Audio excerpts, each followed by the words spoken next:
Car किया होगा और उसके मुताबिक। तो जिस ग्रुप के अंदर हमारा सेमिनार था वो ग्रुप जो है रात किसी मतलब एक मिसअंडरस्टैंडिंग की वजह से व्हाट्सएप ने उसको डिलीट किया था, लेकिन सुबह के टाइम मेरी अपील पे उन्होंने उसको रिस्टोर कर दिया, तो फिर आपसे रब्ता नहीं हो पाया। खैर जनाब बहुत से स्टूडेंट जो है वो रजिस्ट्रेशन करवा चुके हैं अल्हम्दुलिल्लाह, लेकिन अब हमारी पहली क्लास क्योंकि फ्री क्लास है तो इसलिए तमाम स्टूडेंट अपने आप को मुकम्मल तौर पर मुतमैन करें और उसके बाद जो बाकी रह गए हैं वो अपनी रजिस्ट्रेशन कंप्लीट करें।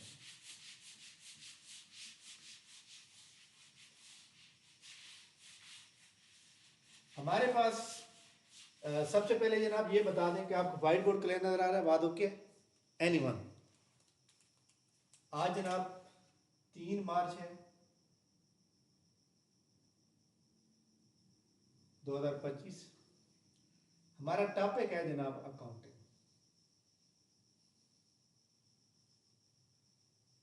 अच्छा जी, अकाउंटिंग के हमारे सामने जो अकाउंटिंग की जो टाइप्स हैं वो हमारे सामने जनाब 3 हैं।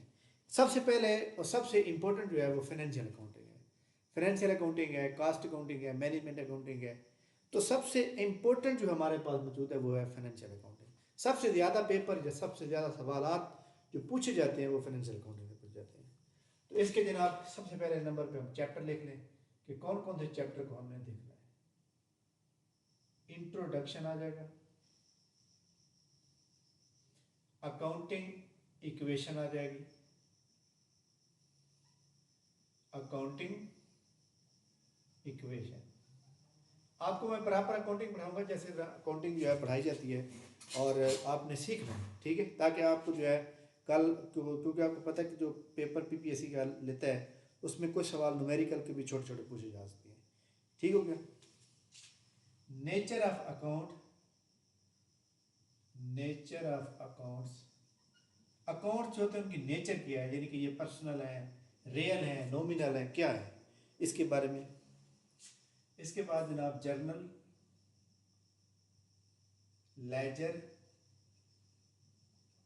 और ट्रायल बैलेंस। टीबी का मतलब है ट्रायल बैलेंस, ठीक है। ट्रायल बैलेंस के बाद हमारे सामने जनाब आ जाएगा बैंकिंग ट्रांजैक्शन आ जाएगा।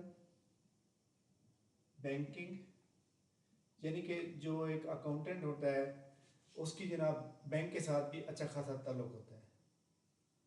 Banking transaction, bill of exchange, bill of exchange, sub division journal. Journal की जनाब टोटल सब डिवीजन जर्नल जो है 8 हैं। VISION टोटल 8 हैं। और कौन कौन सी है ये बड़ी इंपॉर्टेंट सवाल है। अच्छा जी, सब डिवीजन जर्नल के बाद जनाब हमारे पास आ जाएंगे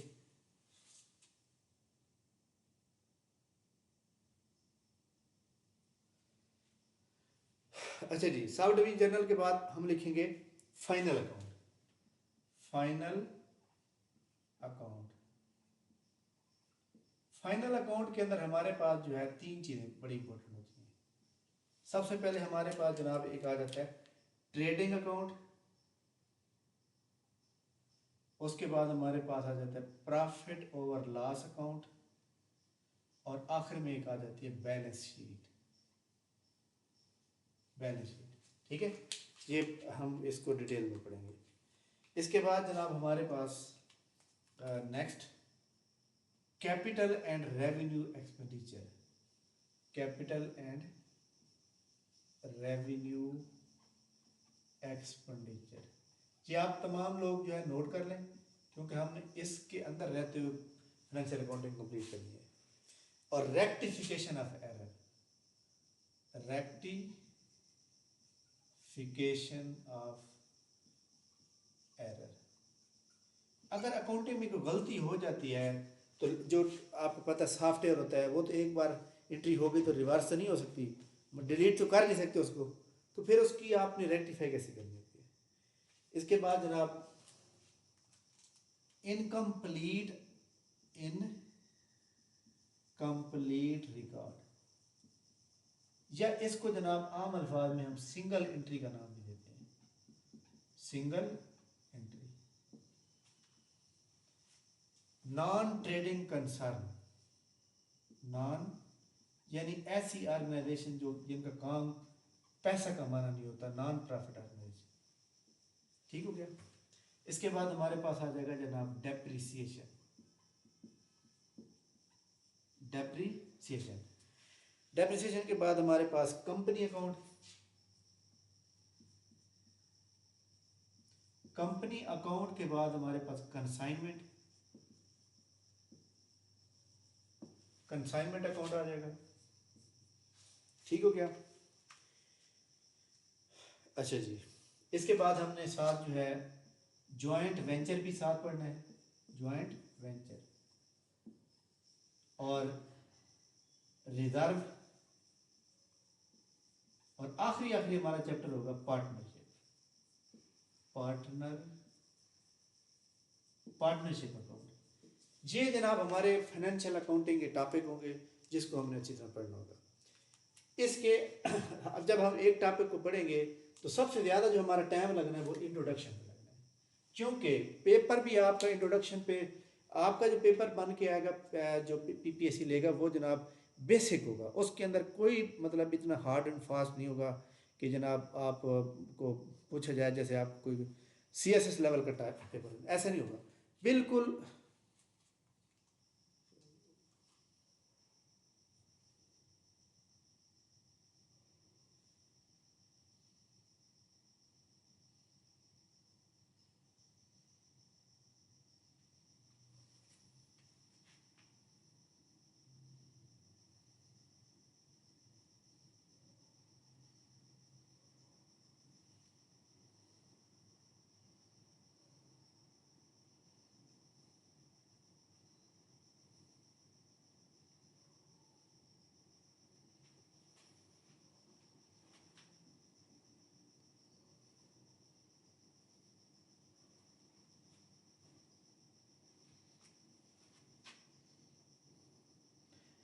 जी जनाब, इंटरनेट का इशू आता रहता है और उसके लिए आपने नहीं घबराना, ठीक है। इंटरनेट का इशू आता रहेगा और कभी क्लास बंद भी हो जाती है, कभी ये हो जाता है, तो इसलिए आपने घबराना नहीं है।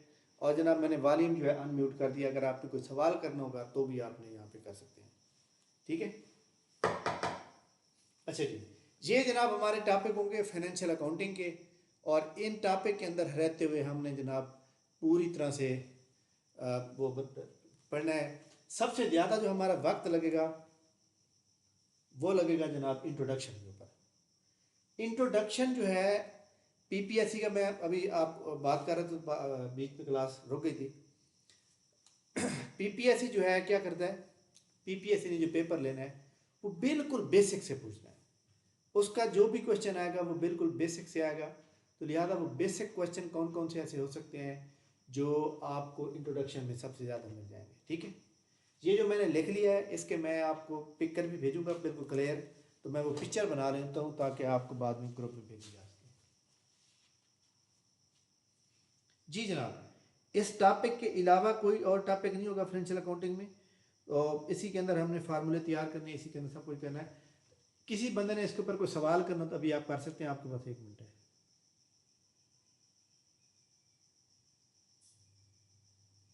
चलें जी, क्वेश्चन जो है आप शुरू में भी कर सकते हैं, क्वेश्चन एंड पे भी कर सकते हैं, कोई इशू नहीं, हम आपको टाइम जरूर देंगे, ठीक है। सबसे पहले हम आते हैं जनाब इंट्रोडक्शन के ऊपर।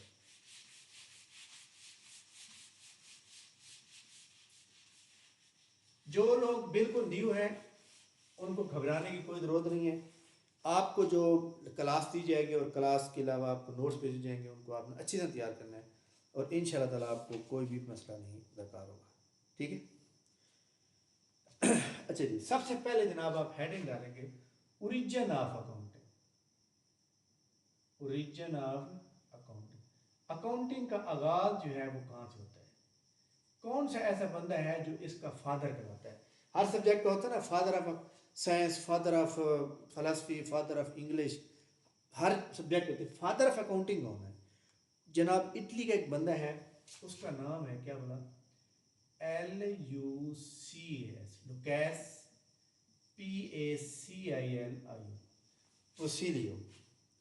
ये वो बंदा है जनाब ये IOL लुकेस पोसिलियो, ये जनाब इटालियन है, इसका ताल्लुक कहाँ से है? इटालियन, ठीक है। ये बंदा 1445 से लेकर 1515 तक इसकी ये तरीके पैदाइश की डेथ हो गई। ये बंदा क्या था? ये बंदा जनाब याद रखिएगा,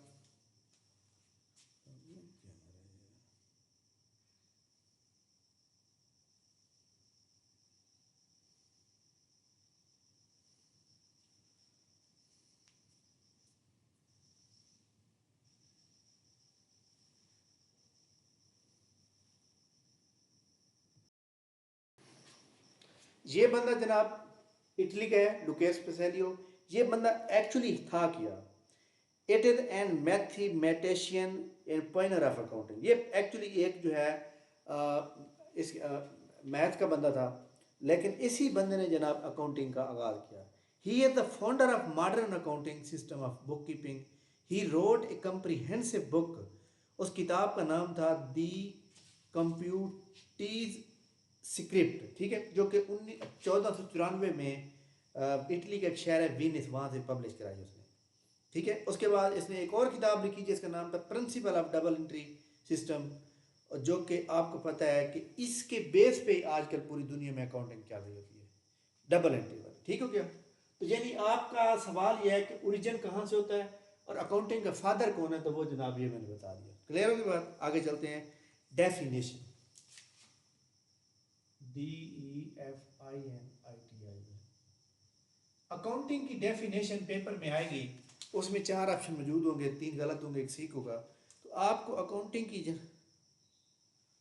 जी वीडियो नहीं आ रही, आप लेफ्ट करके दोबारा ज्वाइन करें।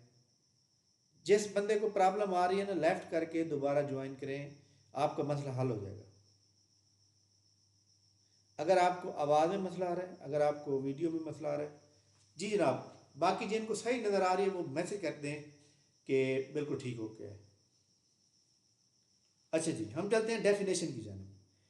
डेफिनेशन जो है आपने जो तैयार करनी है,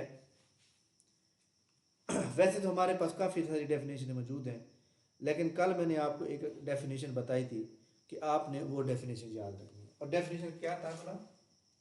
R+C+S। ये तरतीब आपने याद रखनी है।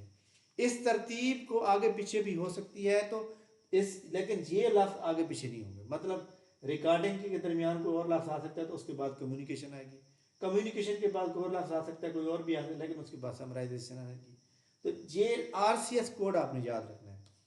The art of recording, communicating and summarising the financial data is called accounting, ठीक है। ये एक सिंपल डेफिनेशन है। या ये भी कह सकते हैं the art of recording, classifying, reporting the financial data of an organisation, या art of collecting, processing, analysing, interpreting and projecting the financial information. यानी इसकी काफ़ी सारी डेफिनेशन, बट आपने ये वाली डेफिनेशन याद इसलिए रखनी है क्योंकि PPSC के लिहाज से ये बड़ी इंपॉर्टेंट है। जी जनाब, एनी बंदा जो जिसको ये अकाउंटिंग की डेफिनेशन की समझ ना आई हो, ठीक है, क्लियर। आगे चलते हैं। हम इसके अंदर जी मैंने ये कहा है कि accounting is a process of recording. R का मतलब क्या है? आर का मतलब है recording, recording, communicating, communicating and summarising, SUMMARYIN, summarising, summarising the financial data is called accounting. तो ये आपने याद रखना है। अच्छा जी, इसके बाद हमारे सामने जनाब जो वेरी इंपॉर्टेंट होंगे, अहम तरीन होंगे, वो हम लिखेंगे। सिस्टम ऑफ अकाउंटिंग क्या है? क्या चीज वाला? System of accounting, system of accounting. देखिए जनाब, एक बंदा जो जिसको पता ही नहीं है अकाउंटिंग क्या होती है, उसने इजाद की, उसने लिखी, और हम उसकी लिखी हुई किताब को हमने याद करना है, तो हम कितने मतलब है उससे उसके पीछे हैं जनाब, ठीक है। तो यानी आप ये अपने माइंड में रखें कि कुछ भी ये नहीं है। अच्छा जी, अकाउंटिंग के जनाब 2 सिस्टम है। कौन कौन सा? एक का नाम है जनाब cash system, cash system of accounting, और दूसरे नंबर पे जो सिस्टम है जनाब, एक कैश अगर मतलब नकद हो जाएगा और दूसरा accrual, ACCURL, accrual system of account. ठीक है। अब यहाँ पे सवाल ये होता है भाई कैश सिस्टम ऑफ अकाउंटिंग किसको कहते हैं? देखिए जनाब, आप मेरे पास आते हैं शॉप के ऊपर सौदा लेने, मैं कहता हूँ कैश है, आप कहते हैं कैश नहीं है, मैं कहता चल भाग जा। इसका मतलब क्या हुआ? नकद नकद काम हो रहा है जी। एक हाथ पैसे लो, दूसरे हाथ जनाब वाला सामान लो और साइड पे हो जाओ, उसके बाद कोई लेना देना नहीं। It is a accounting entry which made only when cash received या पेड। अब आपने किसी बंदे से खरीदा है कोई सामान अपनी दुकान के लिए, तो आप उसको पेमेंट करेंगे, सामान लेंगे। यानी ये वो सिस्टम है जब आप नकद अदायगी करेंगे और नकद वसूली करेंगे। क्या करेंगे भला? यहाँ पे मैं लिख देता हूँ नकद वसूली या फिर नकद अदायगी, पेड या रिसीव। ठीक है, तो ये सिस्टम उसमें शामिल होगा। अब तो सिर्फ नकद अदा किया तो आपने किसी का नहीं देना, ना आपने किसी का लेना है। नकद आपने वसूल किया, ना किसी ने कि आपको देना है ना आप, तो ये कैश सिस्टम ऑफ अकाउंटिंग है। इसके बाद है जनाब accrual system of accounting. Accrual system of accounting which having due, इसको हम भला क्या करें? Due for payment. इसको हम क्या कहेंगे? Due for payment.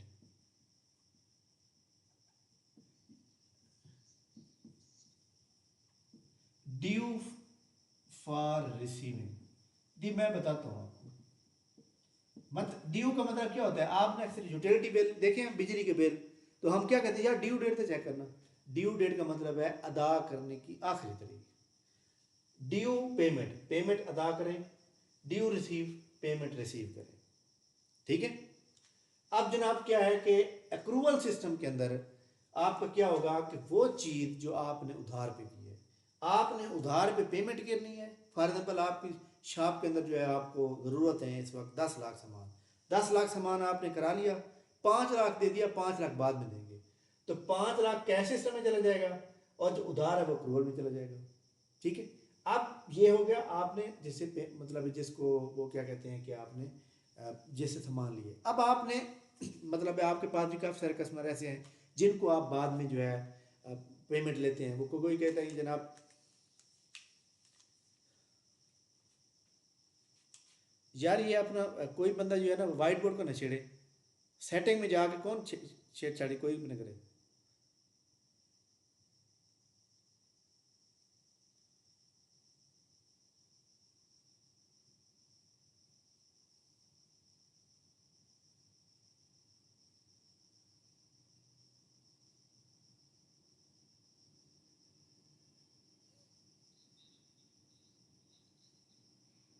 बस ठीक है, मैंने कर दी है। आपने सिर्फ क्लास लें जनाब, आप कोई और चीज़ किसी चीज़ को नहीं छोड़े। चलिए जी आगे देखें जी, हमारे सामने नेक्स्ट है कि आपने यहाँ पे क्या हुआ कि ये वाला जो हमारा पॉइंट है इसमें सिर्फ और सिर्फ उधार होगा, चाहे उधार आपने लेना है या उधार आपने देना है। ठीक है। अगर आप अपनी दुकान के लिए सामान ले रहे हैं तो इसका मतलब आप बाद में पेमेंट देने के हकदार हैं, ड्यू पे फॉर पेमेंट। अगर आपने आपकी महल्ले के अंदर काफ़ी लोग ऐसे रहते हैं जो गवर्नमेंट मुलाजिम हैं, जो जकम को कहते हैं सैलरी मिलेगी तो हम आपको देंगे, अभी हमें सौदे चाहिए, तो उसको ड्यू फॉर रिसीविंग कहते हैं। तो यानी कि समझ क्या हुआ कि यहाँ नकद देगी, नकद वसूली, और यहाँ पे उधार। बस इसको हम अक्रूवल को हम एक और लफ्ज भी कह सकते हैं, क्रेडिट सिस्टम ऑफ अकाउंटिंग। क्या कहते हैं बोला? Credit system of accounting. अच्छा जी आगे चलते हैं जी। जनाब आप बताएं सिस्टम ऑफ अकाउंटिंग की समझ आ गई दोनों को? किसी बंदे को समझ आई? एनीवन जी? और कोई बंदा? व्हाट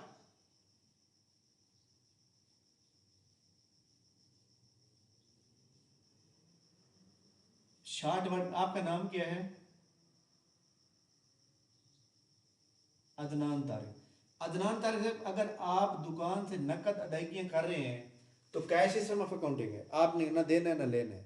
और लेकिन अगर आप उधार पे करते हैं तो अक्रूवल सिस्टम ऑफ अकाउंटिंग है। ठीक है। आप कोई भी चीज़ ले रहे हैं, बुक सेंटर ले रहे हैं, आप होटल ले लें, आप कोई भी चीज़ ले लें, आप अगर नकद चीज़ लेते हैं, नकद देते हैं, तो कैश सिस्टम अकाउंटिंग यूज होगा। अगर आप उधार पे यूज करेंगे तो फिर अक्रूवल या क्रेडिट सिस्टम। ठीक है, क्लियर हो गई। अच्छा जी, what is book keeping? Book keeping जनाब क्या होता है, मैं आपको एक और बड़ी अहम तरीन बता दूं कि बुक कीपर क्या होता है। बुक कीपर एक ऐसा बंदा होता है जो कोई प्रोफेशनल क्वालिफाइड नहीं होता। उसके लिए आप मैट्रिक पास बंदा भी बिठा दें। कैसे जी, अगर आपकी जो फैक्ट्री है, फैक्ट्री के अंदर सामान जो आ रहा है और जो बाहर जा रहा है, वो जस्ट ये लिखेगा कि जनाब इतना सामान अंदर आया और इतना सामान बाहर चला गया। ठीक है, तो ये कोई भी मतलब है कि मैट्रिक पास बंदा भी कर सकता है। इसके लिए मतलब है कि कोई मुश्किल वाली बात नहीं है। ठीक है, तो इसलिए तमाम स्टूडेंट याद रखें कि बुक कीपर जो होता है इसके लिए प्रोफेशनल क्वालिफिकेशन जरूरत नहीं होती। तो अकाउंटिंग के अंदर जो सबसे अहम बंदा होता है उसमें जनाब एक होता है बुक कीपर। क्या कहते हैं? बुक कीपर या गेट कीपर भी कहते हैं आप उसको। बुक कीपर के बाद जब बुक कीपर की ड्यूटी खत्म हो जाती है ना, अगली ड्यूटी किसकी शुरू होती है? अगली शुरू होती है अकाउंटेंट की।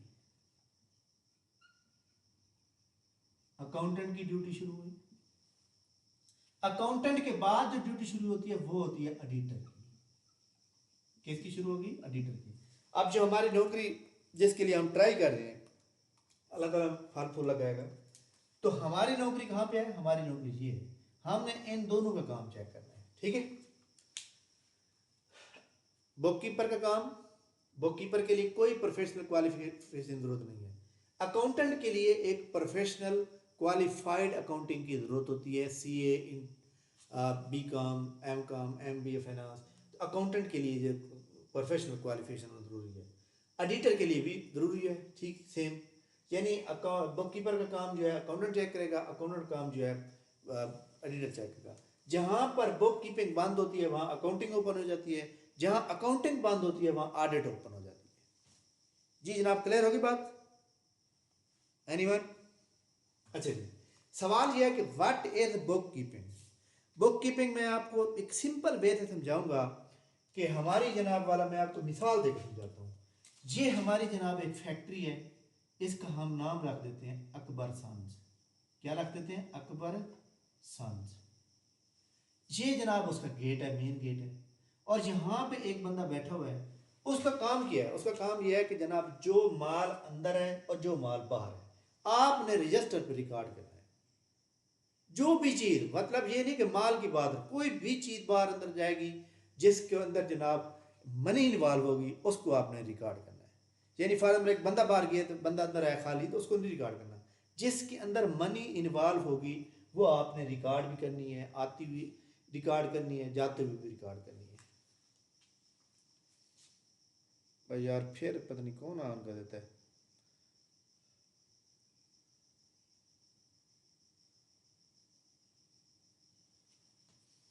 भाई आप क्लास लें चुप करके, आप वाइट बोर्ड को छेड़छाड़ कर देते हैं। अच्छा जी, तो उसके बाद क्या होता है कि अकबर सांस का जहाँ पे जो गेट कीपर बैठा हुआ है बंदा, वो गेट कीपर जो जो भी चीज़ अंदर आ रही है और जो चीज़ बाहर जा रही है उसको रिकॉर्ड कर रहा है। लेकिन वो कौन सी चीज़ जो फाइनेंशियल, यानी जो जिसकी वर्थ होगी, जिसकी रकम में काउंट होगी। लाइक दैट बिजली का बिल आ गया, बिजली का बिल आ गया, बिजली का बिल पे हो गया, अब आपके साथ जो है कैश बाहर जा रहा है। ठीक है, तो फाइनेंशियल ट्रांजेक्शन है तो रिकॉर्ड होगी। बाहर से हमने गोदाम मटेरियल खरीदा जनाब 4 लाख रुपए का, मनी इन्वॉल्व है तो एंट्री होगी जनाब 4 लाख सामान अंदर आया। सामान बना लिया हमने, पैक करके सेल करना है, बाहर चला गया तो हमने रिकॉर्ड करना है। तो यानी जस्ट उसने रिकॉर्ड करना है। एंट्री आज जनाब 3 मार्च है, कल 4 है, तरतीब से ये लिखेगा बुक कीपर। जब इसका काम खत्म हो जाएगा उसके बाद अकाउंटेंट, अकाउंटेंट काम खत्म हो जाएगा ऑडिटर। तो यानी अब आप क्या लिखेंगे? अब आपको ये तो समझ आ गई कि जनाब जो बुक कीपर है वो एक तमाम फाइनेंशियल ट्रांजैक्शन को रिकॉर्ड करता है डेट वाइज, जिसको हम क्रोनोलॉजिकल ऑर्डर भी कहते हैं। अब जिसकी छोटी सी डेफिनेशन सुन लें आप। वो कहते हैं book keeping is the process of keeping full accurate up to date business record. It is simple part of accounting and no special skills and qualification is required for the bookkeeping. समझ आ गई बात की? Definition वहीं पे खत्म हो गई कि bookkeeping is the process of keeping full या accurate या up to date business record। बस फुल भी, अप टू डेट भी, और जनाब वाला क्या कहते हैं उसको, एक्यूरेट भी रिकॉर्ड आपने मेंटेन करना है बुक कीपिंग काम में। ख़त्म हो गई बात। चलें जी, बुक कीपिंग के ऊपर किसी बंदे ने कोई सवाल करना हो आप बता सकते हैं। बुक कीपिंग जो है इसकी दो किस्में है। बुक कीपिंग जनाब हमारे पास क्या है, हमारे पास बुक कीपिंग जो है वो जनाब कौन कौन सी है, यहाँ पे मैं लिख देता हूँ।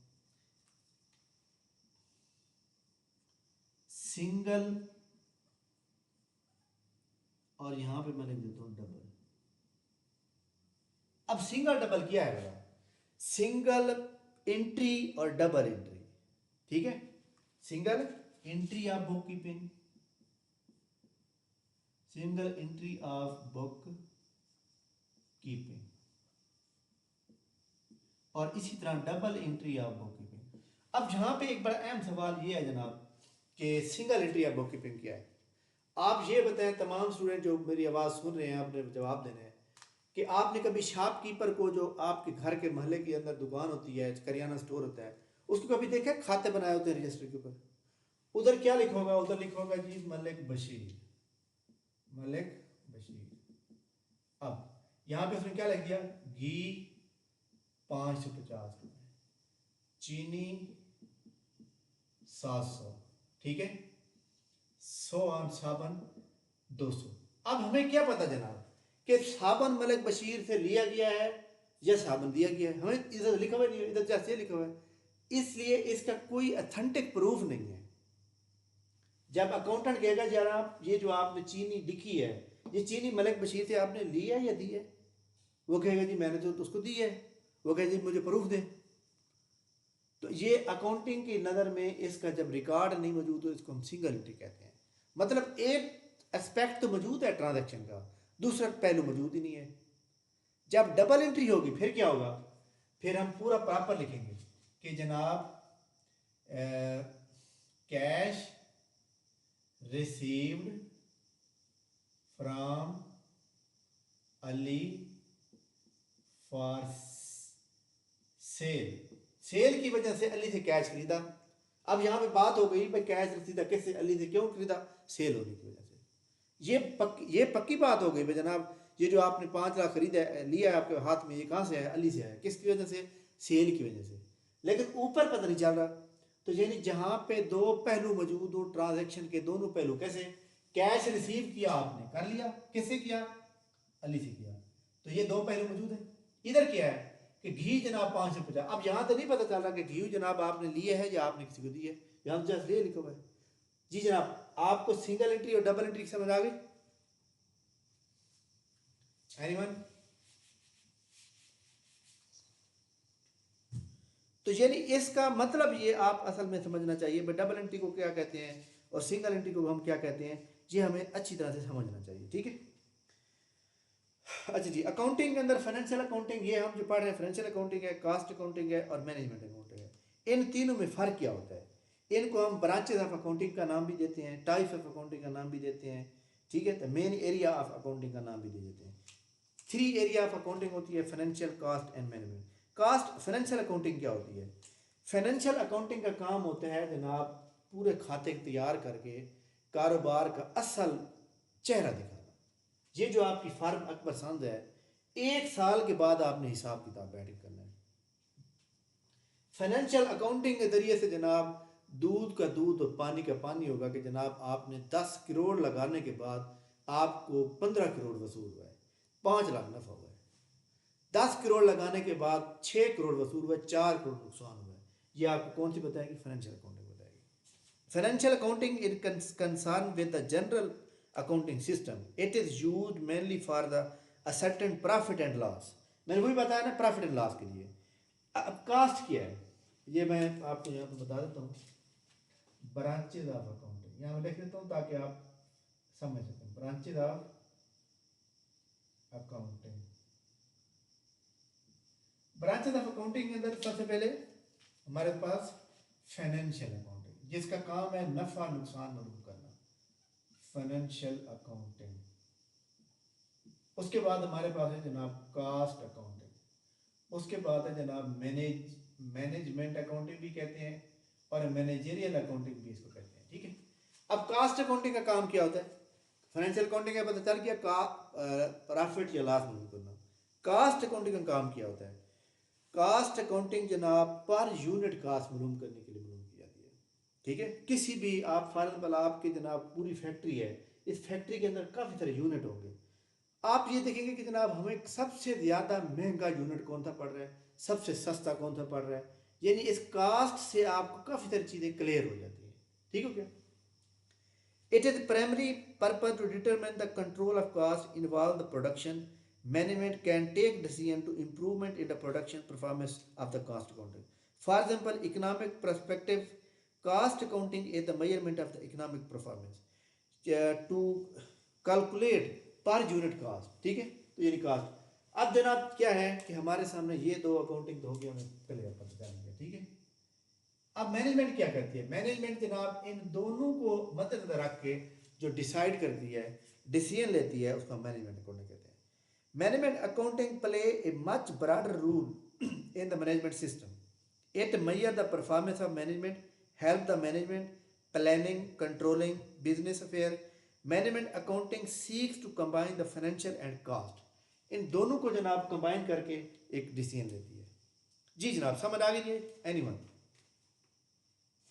क्लियर होगी बात? आगे जनाब हम लिखेंगे अकाउंटिंग प्रोसेस। क्या लिखेंगे? अकाउंटिंग का जब हम करते हैं तो प्रोसेस क्या होता है? अकाउंटिंग प्रोसेस भी इसको कहते हैं, PROCESS, या इसको जनाब साइकिल भी कहते हैं। अकाउंटिंग प्रोसेस या अकाउंटिंग साइकिल, अकाउंटिंग प्रोसेस भी कहते हैं और अकाउंटिंग साइकिल भी इसको कहते हैं। ठीक है, इसका क्या प्रोसेस होता है? फॉर एग्जाम्पल आपको ये इंटरव्यू में सवाल भी पूछा जा सकता है, तो आपने जनाब साइकिल क्यों कहते हैं इसको, ये भी आपने अच्छी तरह याद रखना है। अकाउंटिंग एक्चुअली जो है जनाब याद रखिएगा, सबसे पहले अकाउंटिंग के अंदर ट्रांजैक्शन होती है। क्या होती है? ट्रांजैक्शन। ये ट्रांजैक्शन कौन करता है? एनीवन क्लास के अंदर जो मौजूद है, ट्रांजैक्शन कौन करता है इन तीनों में से? ट्रांजैक्शन को कौन रिकॉर्ड करता है इन तीनों में से? Book keeper, accountant. Book keeper करता है, वेरी गुड। जी जी बिल्कुल। ट्रांजैक्शन के बाद इसको हम एनालाइज करेंगे, ANALYZ। जी जी जी, एनालाइज। उसके बाद जनाब रिकॉर्डिंग आ जाएगी। ठीक है, रिकॉर्डिंग के बाद हमारे पास जनाब क्लासीफाइंग, क्लासीफाइंग, फिर जनाब आ जाएगी समराइजिंग। ठीक है, समराइजिंग आ गया। उसके बाद रिपोर्टिंग, रिपोर्टिंग, फिर इंटरप्रेटिंग, इंटरप्रेटिंग, और इंटरप्रेटिंग के बाद आखिरी जनाब हमारे पास आ जाएगा प्रोजेक्टिंग, प्रोजेक्टिंग। ये आपने जनाब जो है इसको याद रखना है। और ये हमारे पास 7 प्रोसेस हैं, और ये किस लिए हैं? ये अकाउंटिंग प्रोसेस जो है ना, ये अकाउंटिंग साइकिल इसको नहीं कहते, बल्कि साइकिल, साइकिल के अंदर ना और मतलब पॉइंट आते हैं। अच्छा, अकाउंटिंग प्रोसेस, सबसे पहले ट्रांजैक्शन क्या होती है? Any dealing between two person is called transaction. दो बंदों के दरमियान जो लेन देन होता है उसको ट्रांजैक्शन कहते हैं। एनालाइजिंग क्या होती है? Transaction are first analyse and then record properly. Transaction को पहले ये चेक किया जाता है कि ये फाइनेंशियल है या नहीं है। फॉर एग्जाम्पल एक बंदा आपके पास आया, आपने चाय पिला दी है, तो वो बंदा आया आपको मिल के चला गया, तो वो कोई फाइनेंशियल ट्रांजैक्शन नहीं है, वो तो जस्ट आया और चला गया, आपने उसको कुछ भी नहीं खिलाया, बस सलाम दुआ करके भेज दिया। तो एनालाइज किया जाएगा कि जनाब ये का रिकॉर्ड जो करनी है हमने, कि ये इसके अंदर मनी इन्वॉल्व है या नहीं है। रिकॉर्डिंग, रिकॉर्डिंग तीसरे नंबर पर मौजूद है। Transaction are recorded in order of date and detail in the books of original entry. तो आपने ऑर्डर के तहत करनी है, पहली 5 को करनी है, फिर 6 को करनी है, फिर 7 को करनी है, अगर नांगा है तो नांगा करेंगे। तो मतलब ये नहीं है कि जनाब 5 कर लें, फिर 15 कर लें, फिर 10 कर लें, ऐसा नहीं होगा। क्लासीफाई का मतलब होता है सारी इंफॉर्मेशन को तरतीब के साथ क्लासीफाई करें। समराइजिंग का मतलब होता है पूरी समरी तैयार करना, एक्सप्लेन करके प्रॉपर।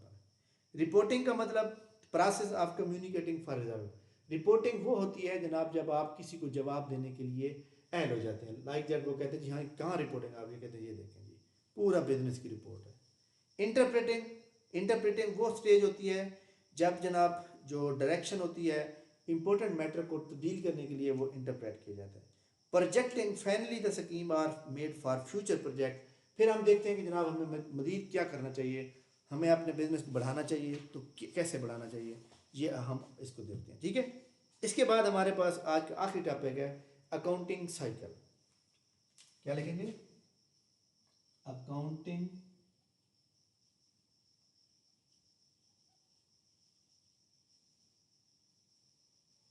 साइकिल।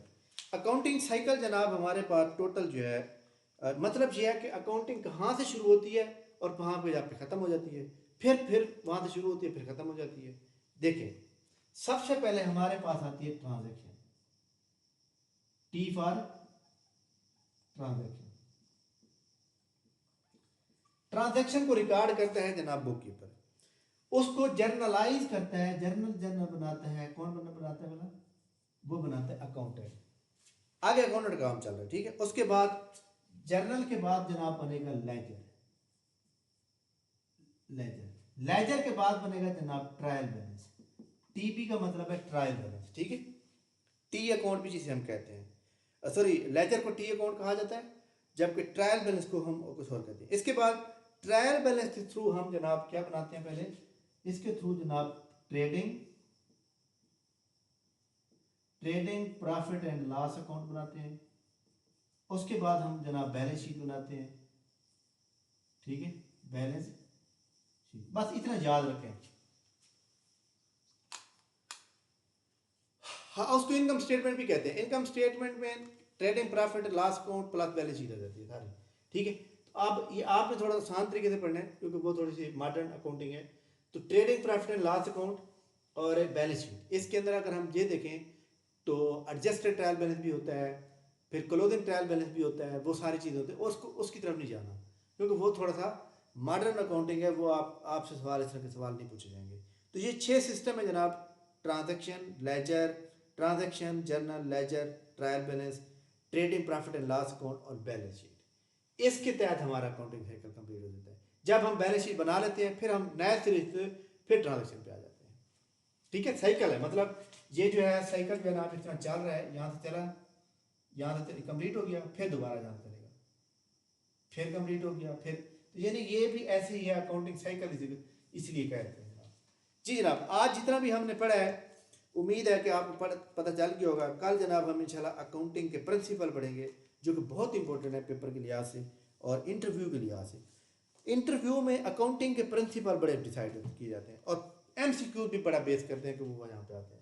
जी जनाब, जितना आपने पढ़ा है ये बताइएगा कि आपको समझ आ गई या नहीं आया। एनीवन जी, अपना तमाम स्टूडेंट बताएं ताकि आपको कोई रिजर्वेशन हो तो हम उसको क्लियर करें। जी जनाब, आप में से कोई फीमेल स्टूडेंट?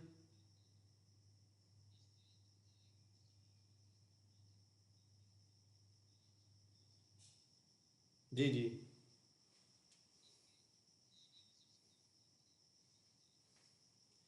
देखिए ना, ये जब हम मतलब है कि जैसे ब्रांचेस ऑफ अकाउंटिंग है, फाइनेंशियल अकाउंटिंग है, फाइनेंशियल अकाउंटिंग के जनाब जो यूज़र होते हैं ना, वो आपको पता है क्रेडिटर भी होते हैं, डेटर भी होते हैं, शेयर होल्डर भी होते हैं, सारे होते हैं। ठीक है, इसी तरह जो कास्ट अकाउंटिंग है, अब कास्ट अकाउंटिंग का ताल्लुक जनाब बाहर वाले बंदे से नहीं है, वो डिसीजन लेना लेना होता है। ठीक है, और मैनेजमेंट अकाउंटिंग का भी ताल्लुक बाहर वाले लोगों से नहीं होता, ना शेयर होल्डर के साथ होता है, ना क्रेडिटर के साथ होता है, ना डेटर के साथ, वो हमारा इंटरनल मैटर होता है। ठीक है, यानी सबसे ज़्यादा जो इन्वॉल्व होती है वो फाइनेंशियल अकाउंटिंग होती है। इसके यूज़र जो तमाम किस्म के जो लोग होते हैं, लाइक दैट शेयर होल्डर हो सकते हैं, क्रेडिटर हो सकते हैं, डेटर हो सकते हैं, सारे बंदे हो सकते हैं फाइनेंशियल, लेकिन कास्ट और मैनेजमेंट के नहीं होते। जी समझ आ गई ना?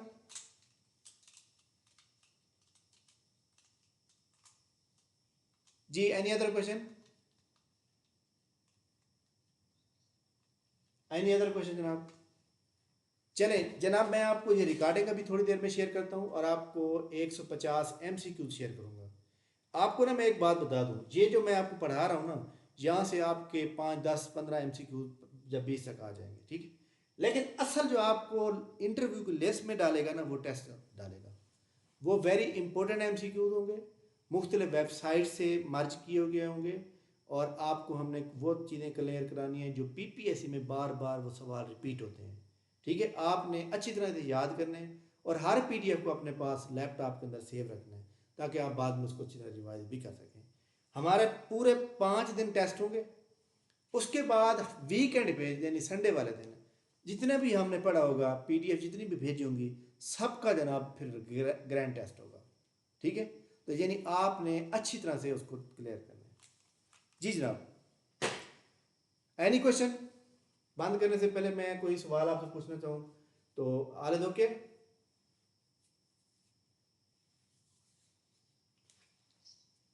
चलें जनाब, इंशाल्लाह हमारी मुलाकात जो है कल होगी, तब तक मुझे इजाज़त दीजिए।